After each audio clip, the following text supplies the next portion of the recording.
Hey everyone, welcome back. Maybe I should glam this podcast up and do like an intro of some kind. Like, oh,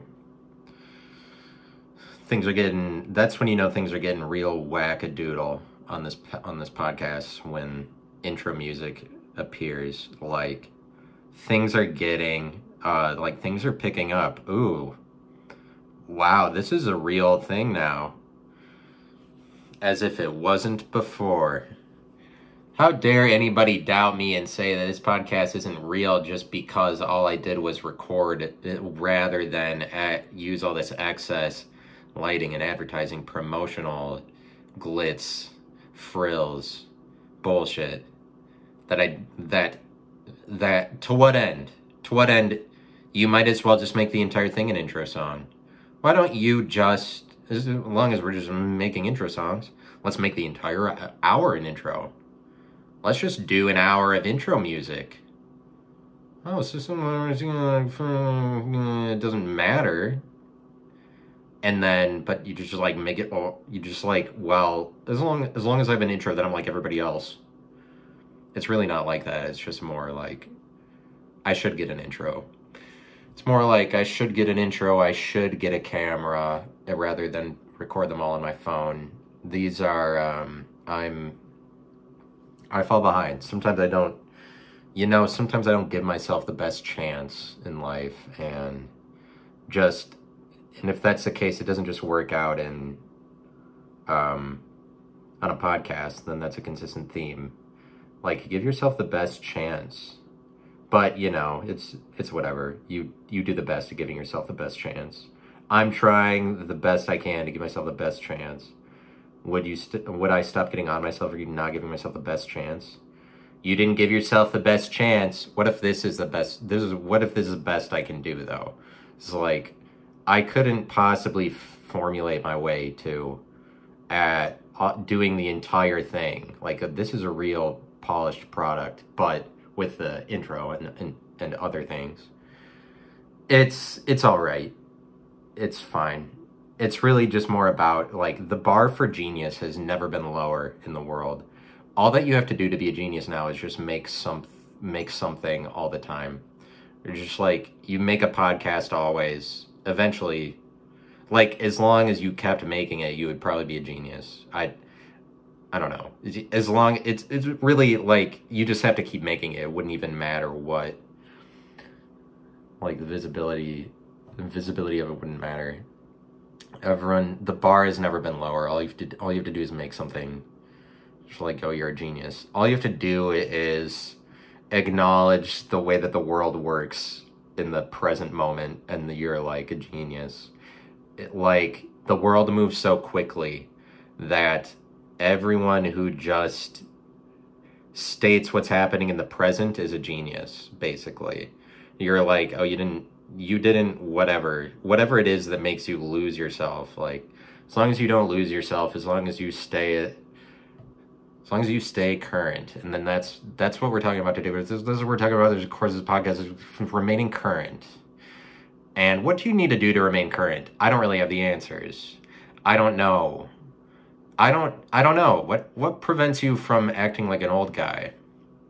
That's just the question. It's just that like, isn't that what everybody worries about? And there's like Bo Burnham in his special has that song about he turned 30, and it's kind of gloomy, that perspective. Like, that's not righteous. That's not the right perspective to have. Like, oh my God, I turned 30. It really, really doesn't matter. It really doesn't matter if you turn 30 or turn 40. Really, it just really doesn't matter. It's just kind of, the world wants everybody to do the thing where they're like, I'm old now. It's like, it's not really like that. Nobody's old, I don't think. I don't think anyone is. I don't see age. I don't see it. When I see someone's like wrinkled 98-year-old face, I don't see it. I just see a 21-year-old lady. I see a 22-year-old transgender man, woman. If I look at, I don't see age, and I have the right perspective. That's why. I'm colorblind. I'm gender blind. I don't see it. I don't see it. And then it's like, why do people get, who is getting mad at Dave Chappelle seriously? And who is taking those people seriously? That doesn't make any sense to me. There's no way that a group, this fringe, very small percent of the population, gets to just come out of the woodwork and be like, we don't like Dave Chappelle, after the entire world has lauded him endlessly for the last 5 years. Like, there's no way that it has anything to do with his legacy. This group of people that's like, we don't like him. And how stupid do you have to be? You're the CEO of Netflix that you kowtow to this group of people. Like, why does anybody still believe in media firestorms in this day and age? You're like, oh, it's just going to get bigger and bigger. I have to say some things to apologize, the CEO of Netflix. I have to say something or else this is going to get out of hand. Why do you believe in the power of criticism instantly? Just a group of people yelling. Why are you not like, shut the fuck up? Like, you aren't able to be sensitive to the legacy of Dave Chappelle, that you know that it would withstand anything easily at this point, that these people going against him is just magnifies his celebrity even more so somehow. Somehow he is still putting out content that makes everybody pissed. Dave Chappelle is a genius. That Dave Chappelle is able to create a media firestorm at all, 2021 still, when everybody was already on his side, that he was able to make it so that people are against him is spectacular. And the CEO of Netflix is an idiot who thinks that media firestorms are still a thing. We're like, oh my God, this is getting out of hand. What is going through his head? It's just that when you become the CEO of something, you're so defensive and protective of the thing, of your empire, or it's just like you're so many degrees separated from reality to just recognize that people don't give a fuck because it's Dave Chappelle and he can say whatever he wants, obviously. Like, I don't. And then everybody has a take on it, including now I have a take on it. I'm memeing it also. So I'm giving power to the people who want. I mean, I didn't see the special, but I doubt that he said anything that bad. They're like, these people are like, you cannot say mean things about transgenders because that's just the thing that you can't say mean things about.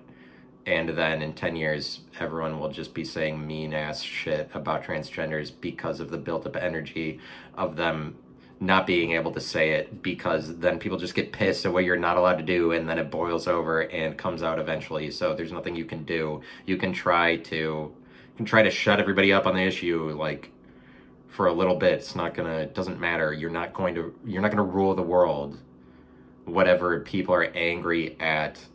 And I'm not even saying like transgenderism is bad. Transgenderism is great. You can do whatever you want. It's just that these people want the world to hate them. They want the entire world to be like, we hate transgenders, so that they have more of a platform. That whoever these like transgender advocates, like, the world is primarily like, yeah, do what you want. We don't fucking care. Nobody, like, be a new boy, be a girl, be a new girl, do anything. The world doesn't care. And that there's a media firestorm is just, it's really just shows how important a figure that Dave Chappelle is, more so than anything. Ultimately, that is what will be said about it. It's like he even in his later years, he was generating all kinds of buzz, because that guy can't stop generating buzz, and that's what's important about it ultimately. And those are the world issues, and the world is like, people think that they're saving the world by getting a vaccine. People think that they're saving the world by not getting it. And for some reason, everybody is sensitive to the world because the world has been sold to us. But it's like, the world has been sold to us.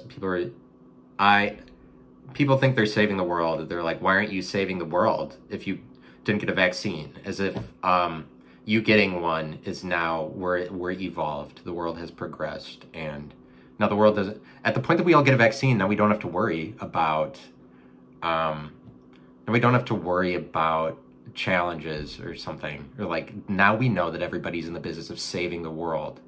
But it's just that the people who don't get the vaccine also think that they're saving the world. But the people who get the vaccine are like, you just want to save the world on your own. You're just being selfish. But the people who get it are no less in the business. They're just as much in the business of saving the world. They think that that's what they're doing.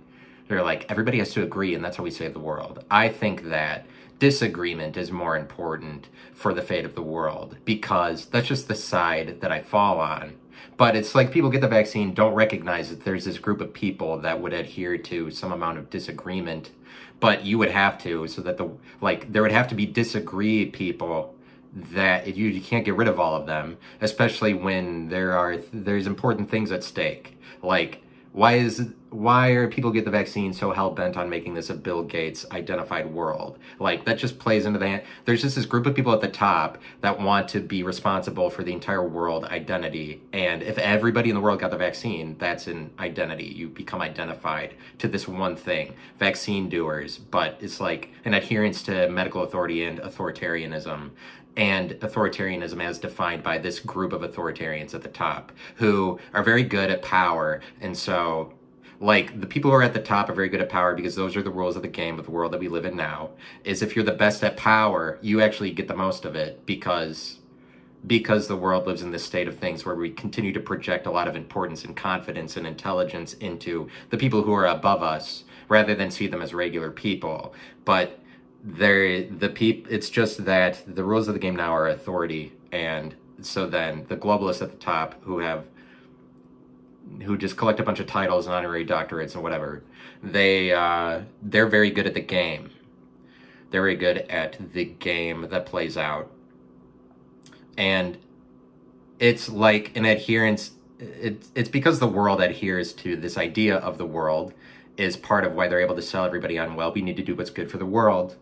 And everybody, because everybody has now become sensitive to the world as a result of exposure to many world activities, and knowing that it's good to be sensitive to the world and like uniting of nations. But what I'm talking about is the pervasiveness of an idea world that is this, like, the whole genre of world activities, things related to it. It's like geopolitical structures and the United Nations and the good of the world, the uniting of tribes. Like, the world is dependent on a very nationalistic environment. And so that's the way that we exist. So like the uniting of tribes and connect everybody. It's just that there's this whole genre that is created as a result of the world that we live in is under this identity of the world, and that's what we call the world. Like, recognize that the world is not the same as the earth. World is a colloquial term that we all agree on, and it's just gives the earth character, and it's kind of like that's what we decide we want it to be, the world. But then, since the world is a specific idea, it's characterized by these things like the United Nations and sensitivity to geopolitics. And then it makes you just point to like, oh, the United Nations are the greatest, like people who like model UNs and the model UN. And just, it makes you put importance and emphasis on the people who are good at power, and elitism itself when you're like the world, because being worldly means that you're evolved and educated and smart. Like, it's this very educated way of viewing everything, and it goes hand in hand with like an academia centric world where intelligence can only be found with the intelligent people. But it's because the world is on the precipice of making intelligence more given to everybody. But the Joe Rogan podcast is exactly at the crux of this dynamic between dumb and smart, because Joe Rogan makes it a point to say, I'm just a monkey. Like, he's just stupid, but then he has all these intelligent people on his show. You can point to this as an example of the breakdown between the masses and then the intelligent. But it's like the intelligent are always politically minded, or like we project a lot of intelligence into the people who become the leaders that are politically minded because of the authoritarian plutocratic world that we live in. We believe that the people who make the most money and get the most power deserve it or whatever. It's like, or they're already intelligent, but it used to be greater. Like when this United States formed, this was a much more, the intelligence between the leaders and the regular people is so much greater, and you would need the deficit between those two groups of people to be huge in order for we put enough importance on like the founding fathers to write the Constitution, and then we let that live forever, because really it's just a bunch of people. Ultimately, what's so great about the founding fathers? They just were regular people that got together and wrote something that they made up, the Constitution. And it's like the whole structure of America is dependent on a few pieces of paper, and the importance that we project onto them, and the perception that we have of how important the pieces of paper are, how the perception of this group of people. But it's because it comes from a time when intelligence was more separated between the very intelligent. Like, we would have thought that they were gods more so 250 years ago. But like, as time goes on, we realize intelligence is within ourselves. People realize that talent is within themselves. Two, or like the world recognizes nowadays that they're talented. Everybody, like regular people, there's lots of people on TikTok that can sing and dance and whatever. It's okay to be talented. And what I'm talking about is that the era that I grew up in, was you have to be embarrassed if you're good at singing, and that is the rule in every single case. Like, you can't just sing at a place or social gathering if you're good at singing, because then everyone will be like, oh, you should do it. You're good at singing. Oh, like, people, it's the rule that they have to embarrass you instantly, or like there's a separation because, oh, that like talented or something like that. But so that used to be the rule. That isn't the rule anymore, because we recognize that there isn't this giant deficit between the talented and the supposedly untalented. And it's like people follow the rules of games, and they're like, talent is something that, it's just that there are people who try to become experts in every single game, and there are so many different words. Every word is a program and it has its own rules, and there are people on the earth in just about every category trying to be experts in every program, including there's people that if they are somewhat able to be talented, they were people that were trying to head in that direction, to be experts in talent, follow the rules of the game, of the program that's written just for the word talent in that territory. There's people that if they find it in themselves that maybe they're talented, they go in that direction because the world values talent so much, and they value it, meaning that it's more differentiated, separated, more unique, more difficult to find in a person than other things. So it's like, that's what talent is like characteristic of that you are separated and more unique and able to do things that other people aren't able to do. And so it's like talent is naturally has value as a property more so than other words. But it's like people are just going after a word because you could be an expert in it and make money or whatever. You can make your name that way. You could position yourself off of being an expert in words. Like, not that it works out that way, that you're like,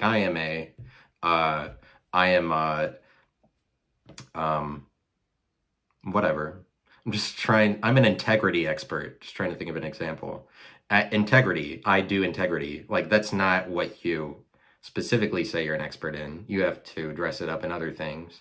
But there's just all these orgs that are all around the world. There's like businesses, like the apartment complex that I live in.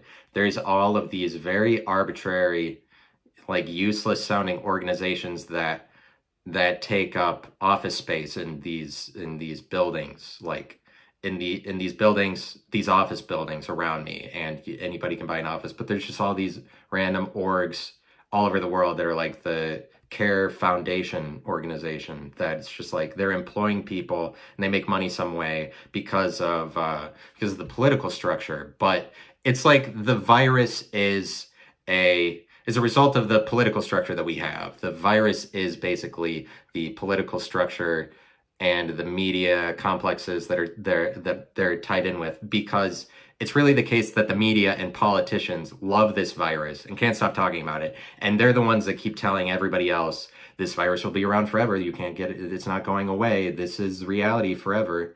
And it's only the people above, it's only the media and the politicians that say that and care about it and are in the business of making this virus very relevant in your life. And basically in the business of keeping the entire world sick by being related to the virus. It's kind of like, don't tell me that mental illness isn't a thing, because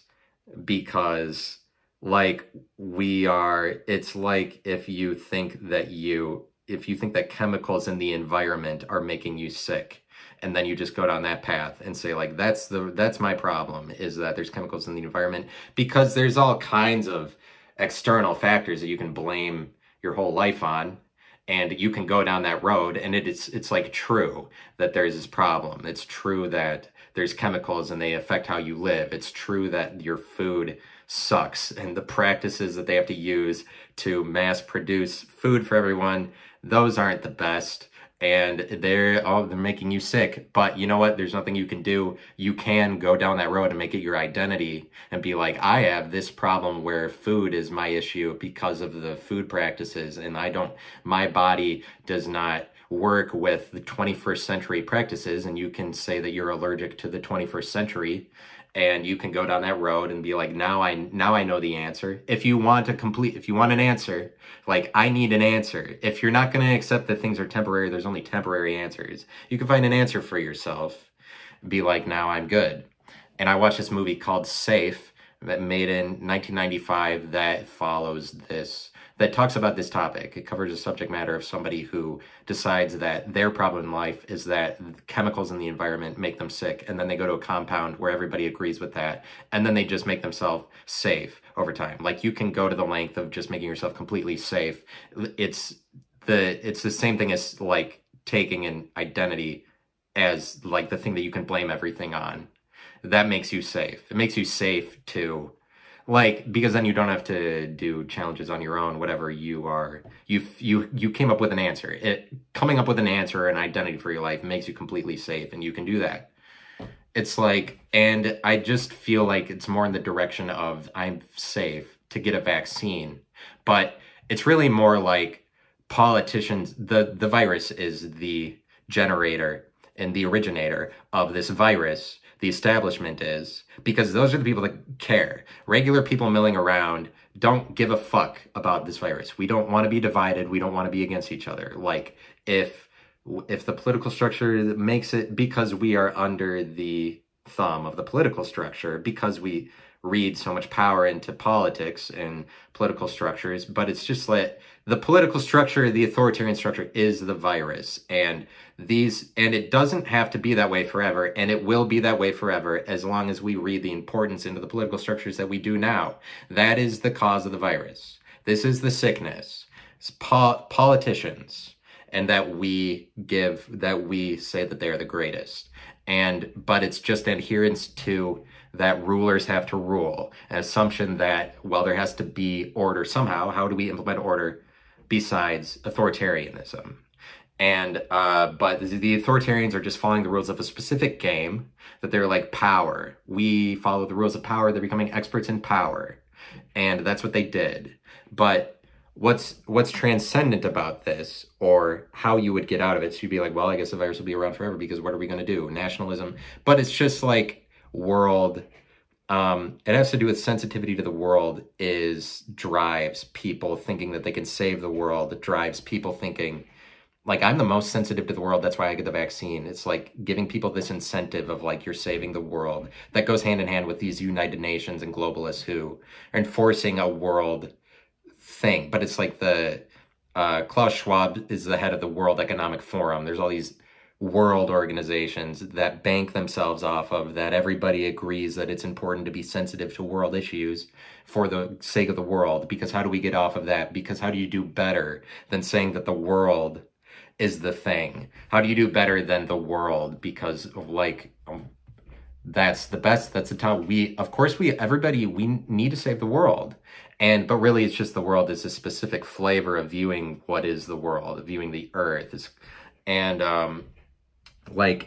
what I'm saying is there's the world, and then there's like the World Economic Forum, but there's like when those artists all get together in the 90s and they make that song We Are the World, this is what I'm talking about too. Like everything that is world related, that you're the world, because that's a collection of people that, so all these artists got together in like the early 90s and they made a song We Are the World, which is just completely in world genre, uniting of all peoples, tribes and tongues, skin colors, like for the good of whatever. And it's just like this model UN where there's a collection of lots of flags, ideas that they're not bad, but it just becomes this theater when you're not stopping to think about it, like especially when you think that there is this group of people that could win the model UN the most, that they're the actual people that get elected to the United Nations, that there's this group of people that would give you the answers. This is the means to the end of the game of world genre. It's just like we are uniting.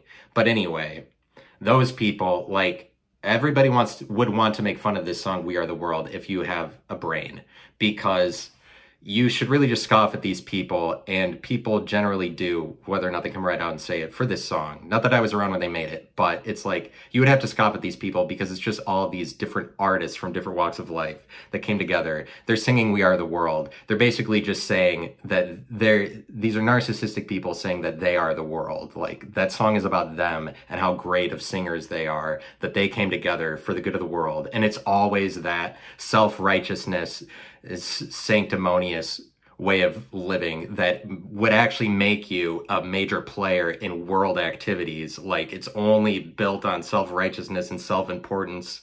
And that is what, like, if you read The Great Reset, the whole paper is dripping with this guy's self-importance. It's only about how he loves himself enough to have come up with the answers for the entire world.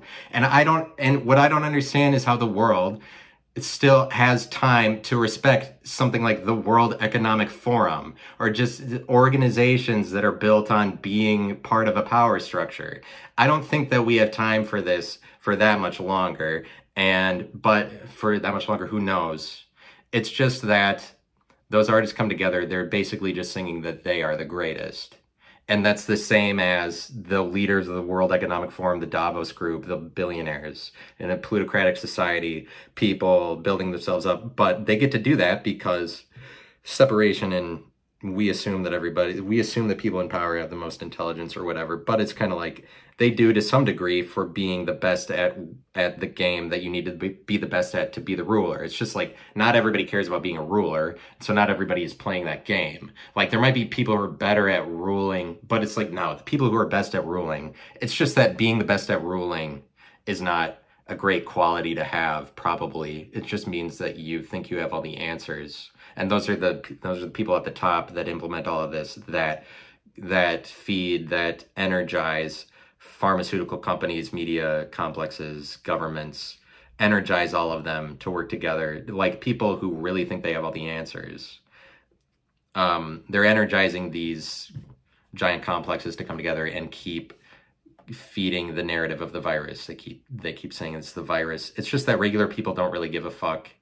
And so it's like if it was up to regular people, this virus would be gone away. And regular people, like everybody just like, well, the virus is probably about to leave. And it's not going to, because politicians keep reinforcing to you that this is very important, because politicians need something to hide behind to make sure you know that they have power, and the world is afraid of viruses. They're just trying to make everybody afraid, so that it's just, but that's what they're always doing generally. Politicians and the establishment, these giant structures, are always, I mean, they're always generating some drama or some narrative that makes it like people are divided, and then they have to look to they have to look to the political structure for strength. But like, it's just that, like, and so in one era it's abortion, but they never matter. The abortion debate doesn't amount to anything, because we can debate that for 30 years and then all of a sudden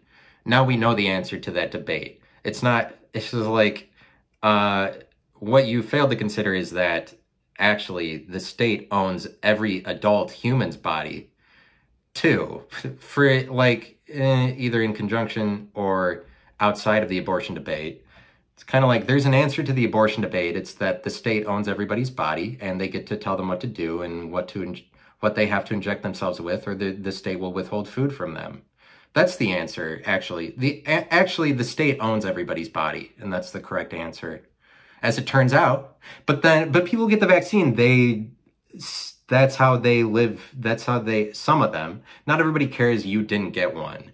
But people who do care, that's what you're living out. You're like, well, the state gets to decide.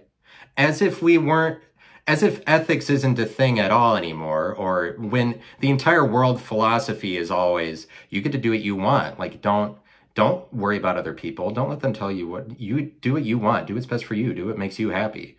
Oh, I guess not anymore. Because now you have to actually do one thing, whether or not, it doesn't matter. Everybody has to do this, and the state owns your body, obviously, and there's no other answer. And you're actually very selfish if you don't agree with that the second that it's proposed. The new world agenda narrative enforced on the world all of a sudden, and you have to agree with it. And it's bizarre. Obviously, I don't think anybody cares that isn't a politician, though. It's just like politicians. And so we need to stop reading all this importance into politicians. But like, so what's the alternative to political structure? The world will work itself out. It's not something that I or you have to do. Like, we can all contribute to, like, because it doesn't really matter, because there's going to be at least as many people that get a vaccine that don't get it. And so it's like the people who don't get vaccines, you're not going to, it's just, if everybody got one, now we have an identity on our hands. If everybody in the world got one, now everybody's a vaccine doer. And it is because of the will of Bill Gates and his friends. And now they have created a world where the entire world is identified to their set of rules and principles. This is what they want.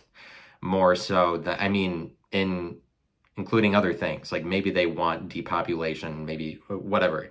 They get a whole world that lives off of their rules if everybody does what they say. And that's never going to happen, because there's this wide sector of the population that just disagrees with things. And so you can't discriminate those people out of existence. They will always do that. But it's just that the world doesn't give a fuck about a group of people ultimately. And it really just, ultimately, it will make us shed the authoritarian structure over a number of years because we see flaws in it, because now these people are identifying themselves to be a bunch of assholes that think that they can enforce whatever on the world and then withhold food from the people that disagree with them. And so you might say, well, depending on what side of it you fall on, you'd be like, they're not going to mandate us to withhold food, but they're like starting to do it in other countries, and that is what they want to do. They want to do it. It's just that they're getting a lot of pushback from people. Their thing is falling apart. Like, people didn't exactly fall in line with it, and so they have to. The whole process is slowed down quite a bit. It's just that, do we reach a turning point where their process comes to a stop and then we overcome it? Because the way that we overcome it is they become an image. And they are making themselves an image by showing themselves to be just, you can more identify the entire thing as just an authoritarian structure with power people. And so they're making themselves an image, and when something makes itself an image, it gets defined and it dies. Like, in the same way that when a giant organization becomes too left, that doesn't help them out, or at least it shouldn't. But it's like Twitter's completely leftist now, and what I'm saying is that hurts them in the long run, because people aren't one ideology. The rest of the world is going to be opposed to a singular agenda, singular ideology. It's like Twitter is really only maintains its activeness as long as it is open-minded to many sets of opinions. But you might say that Twitter is open to lots of sets of opinions. You don't see it to be on the left very much, or you think that the world morality is leftism now or something, because that's the way that they make it look. It's just It's just that that's the way that it looks when they whitewash all media outlets of conservative opinion, which they have done. Then it looks, the visible side of it on the surface, it would appear that the world morality is leftism, but it's just that visibility is not better than invisibility, the same way that the left is not better than the right, the same way that the left always has media, TV media, and the right always has radio, peripheral, imperceptible media. It's just that what's imperceptible is now even more imperceptible than it was before. It doesn't mean it's not there. And it's like but what will result is we will overcome it eventually. The same way that you can't become one ideology, because then you become an image, and people don't, the world is better than that. The world is always moving. The world is always spinning, orbiting in a number of orbitals at one time around the sun, and then the sun around something else, whatever, and the earth is spinning. Like the earth is in motion, people are in motion, and ideas are in motion. New people are being born, the world changes. It does not really, the earth does not have time for a handful of globalists thing that they're like, we need to get rid of this many people because things are getting bad in terms of population. There's getting to be too many.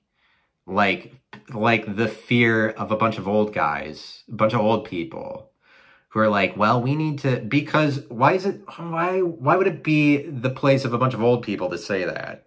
When it's like, you don't get to say on behalf of the rest of the world that the world is dead. The world is dead now. Like, if you're like, we need to depopulate because it's just a control thing. Like, new people who are born, youth wouldn't care about would never come up with the idea to depopulate a planet, because they're like, it's better, people are being born, this is good. That's the mentality, that is the mindset and messages of youth. That things are being born. It is the message of oldness to be like, kill everyone, because, I mean, it's basically just a fear where you're like, the world is not the world that I grew up in, and so kill everybody. But of course, it's just a bunch of old people that want their legacy to live on forever. They want to be the most consequential human beings, whether or not that means killing people or whatever. And so that's happening. And what will result, though, and this is really what I wanted to say, is that the world will become a giant game. And because what's transcendent about this authoritarianism is just its relationship to that the entire thing is a game. And the winners of it, the people at the top, the globalists, Klaus Schwab and Bill Gates, the winners of it play the game of power. But it's just that if it wasn't that game, it would be another game. Like, game is more transcendent than authoritarianism, because it includes a lot of things, including the game of power. But what I'm saying is that we have the world economy, and what great focus on the world economy. The world economy, and this is world-related genre for a world that loves the world, and that adherence to that specific colloquial explanation of the way that the world is working. It's just that there's so many alternative explanations for the way that the world works that we are going to encompass at an accelerated rate in the future, because of because things are accelerating technologically speaking. But basically, the world economy will be replaced by a different genre. That genre will be gaming. The gaming economy, because watch out for the gaming economy, especially in a world where people are more and more just being in their homes. Video games are going to rule at some point, but there's like, people are always like, we're in a simulation, and that's very obnoxious, because it doesn't mean anything. The world is a simulation. Okay, great. How am I supposed to let that affect me? Everything is a model, everything is a fake. Everything, it's a diorama or something. Like, everything is a simulation, it's just for pretend. What you see in reality is just a hologram. Like, that whole way of talking is completely useless, but people get a high by saying, what, maybe we're just in a simulation. Maybe that's the answer, because people feel bad about it, and they feel guilty, because some people are like sensitive to this gaming issue, I think, is part of it, and they feel like, ooh, it's bad to say we're in a simulation, because the implications, like, it's actually not accurate to say we're in a simulation. It's more accurate just to say that we're in a game, because that is what we're in, and in like at every level that you'd recognize it. And the world, it's just that we have this issue of entertainment is like the political structure provides the entertainment for us commoners. We're like, now we have in front of us a screen. On the TV screen is played out these narratives, and the politicians take responsibility for generating those. And it's just that they want to continue to do that, to define the world's power structure and say that politicians are the rulers of the game. And as long as they are the providers of entertainment, they are able to say that they are the rulers and shit like that. And what we're coming upon is who really gets the right to provide the entertainment. And it's just that lots of people are on YouTube and whatever. Everybody's just generating their own content if they want to. The bar for genius has never been lower. Anyone can do whatever. And so everybody is finding it more and more in themselves. Entertainment is now, it's the same with intelligence. Entertainment is being given to everybody. And when that is the case, some profound things are happening, because if the entertainment is just the people who hold together the environment by being the entertainer, because it's always the entertainment that holds the environment together. When everybody goes to a movie theater and they watch a movie for an hour and a half to 2 hours, everybody is staring right at the screen. Everybody in the room is united by the entertaining feature, by the movie that is entertaining them. The movie is projected onto a screen. Really, everybody is just watching a hologram for an hour and a half to 2 hours. They're watching a simulation of sorts. They're watching something that's for pretend, because what's actually there is just a screen in reality. But so it's interesting that the entertaining feature in a movie theater is actually just a hologram that is a result of, like, a group of people made that movie and then they spliced together what they wanted to in order for it to be the most entertaining and provide a somewhat manipulated form of entertainment. But, like, this isn't different from, like, TV screens are just distributed of, like, TV screens in everybody's home is like a distributed and separated out giant movie screen, where the political games that you watch on TV are also hologram, like their projection, people project the images to you and then you watch the screen and it's kind of like a hologram. But it's just that the game that we respect is the political one, and everybody watches this in their homes, and the political game is what holds everybody, like in the country America, together. We're united behind our political identities and the war that goes on there. And it's just that we live in a state of things that assumes the political structure is the provider of entertainment. This is disintegrating. This is falling away as everybody finds entertainment within themselves. But gaming is not ever going to go away. And it'll get to the point that there will be so much money in games and tournaments, and it is already this way, that there is so much money in gaming tournaments for like every game. And it's just like that is what won't go away, because gaming is so much more transcendent an idea. And basically the world will evolve off of world genre into gaming genre, and the world will become a giant game. But it's like, you could call the world that we live in the world. It would not be any, it's just that you could move off of that to alternative things. You could just call it the game, and it would work the same as the world, that the world is the filter, the program that we input into the console, and then that's what we're playing. It's the world. We're playing that program. That program isn't any better than, and it's actually worse in value than the game, because the game gets at the heart of what it is. But that's what the world evolves to do. It gets to the heart of what we're gets to the heart of it. It graduates to the more intelligent thing, or the more complex function that encompasses many different things. And we graduate to perceive that to be the greatest, more so than that technology does all the work on its own. Like gaming does all the work on its own to replace what we previously had. It doesn't. The world just understands more, and then they perceive this prevailing new predominant perception of gaming.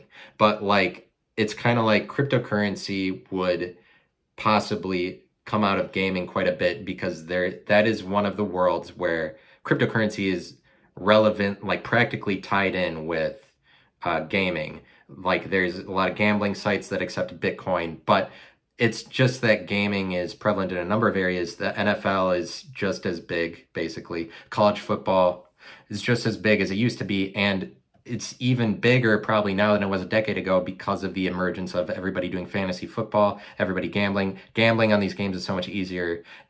And being a competitor in an electronic game, there's esports is what you call it.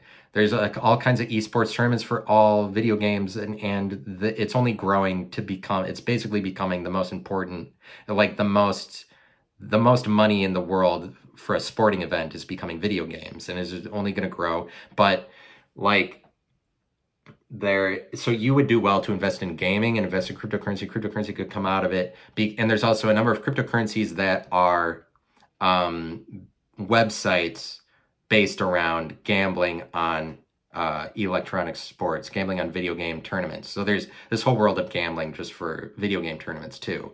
And like, I'm saying that the world will evolve past world because world is stuffy. It's educated, it's elitist. We don't really, like, we will respect elitism for a while. And it's just, but the world is becoming less elitist. One example you can look at for this is that you used to be able to be a mathematician and propose a conjecture, and then that conjecture, it lasts for 150 years. It's like similar to the founding fathers. Like Riemann made the Riemann hypothesis 150 years ago, and that's the most important unproven problem in mathematics. You could not possibly today be a mathematician and put forward a conjecture that we respect for 100 years, because the world has evolved to not care so much about that, oh, you're intelligent. We see the mathematician more as a regular person, more so now than we ever did before. But like part of you holding your game over people is just selling them on your elitism. And like you could do that. Bernard Riemann, the reason we respect it is because it came from a time period where we used to be like, oh, the mathematician made it. But if you look at the paper that he wrote, there's like a lot of gibberish, and then they kind of, like, the paper that he wrote that generated the most important unproven math problem does not propose the math problem that people took from the paper. Other people took from the paper what they thought was the problem. I mean, the problem is there. It's just like, it's not stated right away. And so it's really like, this is an interpretation of the paper, is that he was trying to ask this profound question. But like, the question still remains. I'm not saying that the question is dumb or invalid. The question is real. It's just that it's an ancient script that mathematics is like this, the same way you make something the Bible, or it's like the Constitution or the Magna Carta, the ancient paper that came from the mysteries of the most intelligent among us. It's like Bernard Riemann is not smarter than mathematicians today necessarily, but that's what math would have you think. That's what science would have you think about its founding figures, is that they were so much smarter. But it's like that you can't. It's only the people that were from the time that we believe people to be the most intelligent, that they could make a conjecture like that lasts forever. And like, it's a gaming universe, but we're too sensitive to world issues. And just watch for when gaming wins. That's what you have to watch out for. That's my message. Really, my message is just think about the world. Think about that. Like, take some time to think about how that affects everyone. The assumption that, because what is anybody going to do for the world? But then people hold it over each other. Like, you have to be thinking about the world. You have to be cleaning the ocean on your own. Like, it's great to follow the world, but the world is characteristic. It's reflective of a time period when humans think that they can do it. They think they can save the world. It comes from a time period where the competition is, like, people think that the competition is saving the world the most, some amount. But in a gaming world, I'm talking literally about the world becomes a game. If it comes to the point that we define the world more as the game, which is what people get at when they're like, it's a simulation, Or, but like, I'm not saying that games are going to be the same as reality, but like, basically I am. But I'm telling you that that is not as impractical as it sounds. Like, it's not like that doesn't have to mean everybody is now in a video game. It means that reality will move. Like, I don't know that there's anything you can stop the reality from recognizing gaming to be the best. It could, to the point that you could just call the world a game. Because the world is just, the game is people think that they can do the best to rise up the ranks to save the world the most. And that's not a bad thing. It's just that people think that the kindness they find within themselves is what's going to save the world, or we're going to come up with the answer. People think that they can. The world that defines itself by world is a world that is about uniting. We will come up with society. We will come up with the answer, and we'll do it through society, because society fixes all of its problems in advancement of a more utopian society. It's a society world defined by the words society and community and whatever. And it's just that, like, Bill Gates can't answer the problems of the world by trying to enforce what he's convicted about and enforce his morality and backed by his capitalism and his money. So, like, we live in, and it's just that there's so much money in World Economic Forum organizations, and the United Nations is probably like the richest thing ever. Anything that has collected many titles and whose founding member, anybody who, like, the United Nations consists exclusively of people who have titles on titles of honorary things that they got. And so this is like the richest thing in the world. This is a world that, like, you can't separate that a world that thinks it can do better through authority and being the kindest or whatever is plutocratic at its nature. You have to have lots of money to have a big impact on the world. And then if you are a billionaire, it just so turns out that you don't get lots of money. It just so turns out that being a billionaire doesn't make you the arbiter of morality for the world or the universe. It just so turns out that, unfortunately, it is billionaires who are given the opportunity to have the most impact. But it just so turns out also that plutocracy is not the be-all, end-all of helping humanity. And, like, is a world where it's just that, let the world do entertainment. And it is going to, but recognize that things don't have to be so bad. Like, the world is just going to have fun in the future. Okay. Everybody is going to be the entertainment. The world is just going to have fun. It might mean that working is out the door, or, obviously you still need to get food out to everybody. So people have to work. And so it's not like gaming would usher in a utopia, but I don't know how it would look. It's just that you just watch out for the gaming economy surpassing, like, having more money and more value and prominence than the world economy. And when the economy is now defined by gaming, different set of rules, completely different world that we would be living in. And, it's just that the world is a blast. Not really, because it's stuffy and sad and monotonous to be suppressed by power structures. And they are the crown virus, the coronavirus. The power structures are the crown virus. They are the virus that we need to get rid of, and we need to move past this sickness. But, like, the world just needs to build up immunity against, it's just this virus that they virally meme to everybody by keep saying it, by making sure it's what's on everybody's lips. Okay. The culture, like culture swab, the sickness.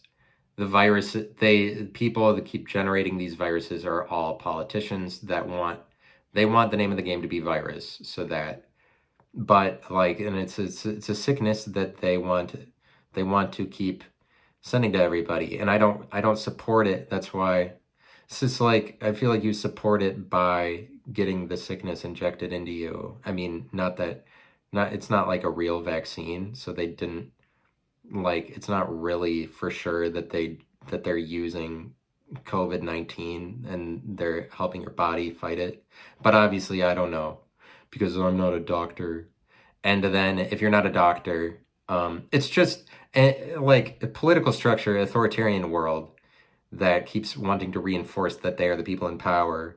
Also, and as long as they're able to do that, they're able to do that because they'll run it like CNN or Reuters or anyone will run a headline that just says doctor colon the vaccine is proven to work in children.